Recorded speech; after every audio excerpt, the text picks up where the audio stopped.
Happy Tuesday po sa ating lahat. Ako si Benison Estareja. Patuloy pa rin pong epekto ng iba't ibang weather systems po sa ating bansa.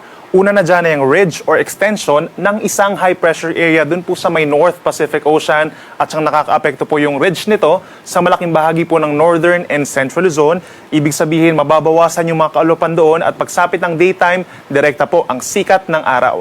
Sa ating mga kababayan for the rest of Luzon, gayon din sa malaking bahagi ng Visayas at hilagang bahagi ng Mindanao, easterlies pa rin o yung hangin galing Pacific Ocean na umiihip dito na siya nagdadala din po ng mainit at maalinsangang panahon at saglit lamang ng mga pag-ulan.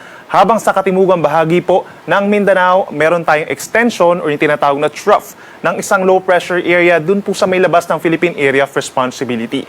As of 2 in the afternoon, huling namata ng low pressure area 900 kilometers east-southeast of General Santos City at base po sa ating analysis, mababa ang tsansa na ito'y maging isang bagyo at papasok ng Philippine Area of Responsibility at hindi rin po makaka-apekto directly sa ating bansa. Posible na itong malusaw bago mag-weekend. For the next 12 hours naman po or overnight, makakaranas ng mataas na tsansa ng ulan ang ating mga kababayan dito po sa may Davao Region and Socsogen. So kung lalabas po ng bahay ngayong gabi, magdala po ng payong dahil possible yung mga kalat-kalat na ulan and mga thunderstorms. At kapag nagpatuloy po ito, ay posibleng mauwi sa mga flash floods or landslides. Dito naman po sa natitirang bahagi ng Mindanao at malaking bahagi ng Visayas, bahagyang maulap at minsan maulap ang kalangitan at meron din pong tsansa ng mga pulu-pulong ulan o yung mga localized thunderstorms na hindi po direct effect nitong low pressure area. Sa malaking bahagi ng Luzon, base na rin sa ating latest satellite animation, kung mapapansin po nila maaliwalas na kalangitan ng mararanasan ngayong gabi at makakaranas din po ng medyo malamig naman na temperatura, pero pagsapit bukas, iinit na muli dahil sa epekto ng high pressure area at easterlies.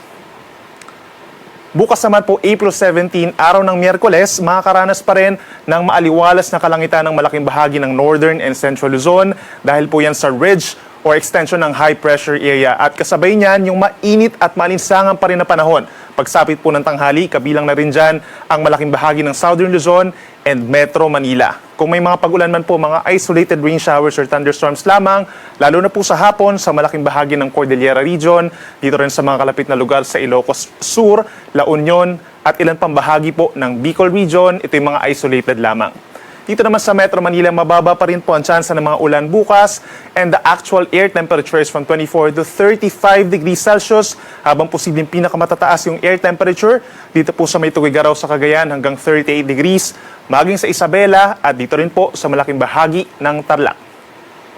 In terms of our heat index naman po, makakaranas ng matataas na heat index yung mga nasa urbanized areas at yung mga mabababang lugar, possible yung highest heat index by tomorrow po up to 45 degrees Celsius dito po sa may Dagupan, Pangasinan, habang between 42 to 43 degrees yung ating pinakamatataas na heat indices bukas dito sa may Bacnotan, La Union, Lawag, Ilocos Norte, malaking bahagi po ng Cagayan, Isabela and Aurora, pababa dito sa may Nueva Ecija and Tarlac, dito sa may southern part of Metro Manila, sa Naiya in particular, kasama na rin dyan ang Cavite City, dito sa may Pili, Camarines Sur hanggang 43 degrees, habang 42 degrees naman dito sa may San Jose Occidental Mindoro at Catanduanes.